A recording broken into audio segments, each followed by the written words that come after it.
Thank you. Good morning, everyone. We have said many times that, like all viruses, know no borders. This is also evident in the case of COVID-19. And as Commissioner Lenarčič has already said, and I would like to repeat, we can only address and contain this outbreak and avoid further global spread if we all address it at global level and work closely together, having, of course, as our main priority protecting our citizens. We've been following the developing situation in Italy very closely over this weekend, and these rapid developments over the weekend have shown how quickly this situation can change.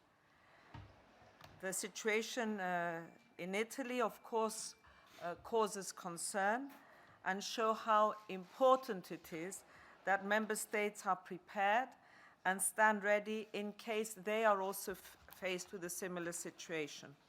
I would like you all to know that I have been in very regular contacts with Minister Speranza over the past few days and have been informed that necessary measures for both tracing and contain the spreading of COVID-19 have been taken.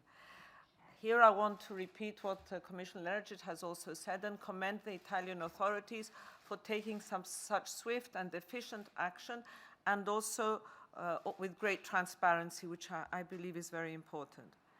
Since Saturday, daily contacts at technical level are taking place with the Italian authorities, the Commission and the European Centre of Disease Prevention and Control, and WHO Europe, to discuss the situation that is evolving. In the context of our contacts with Italy, I would like to inform you that in agreement with the Italian authorities, a joint WHO-ECDC mission will be sent to Italy tomorrow. In view of also the recent developments, we have asked ECDC to update their risk assessment, taking into consideration this developing situation in Italy and possible scenarios and actions that may need to be taken in view of this. This risk assessment is, as we speak, discussed with the ECDC Advisory Forum and will also be discussed with member states in a meeting to be held this morning by the Health Security Committee. ECDC is also reviewing contingency plans in member states in case we have an outbreak of a higher number of cases. To support preparedness, we're making quick progress on the joint procurement procedure to support access to personal protective equipment, which we had already announced, and this is proceeding rapidly. We're also looking at what funding mechanisms can be activated within the EU to provide support if necessary.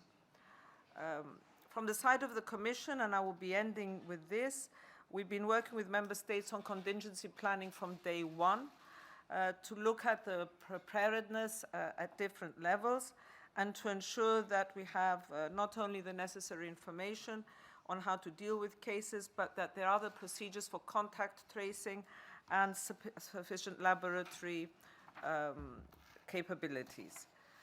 In view of this situation, what I would like to say today is that we are going to do our utmost to support member states to address the situation.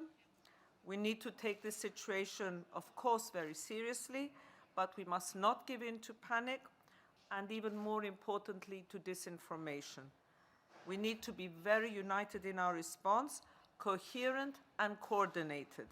We need to keep each other informed in real time, because only with this coordination are we able to address this situation. Thank you so much.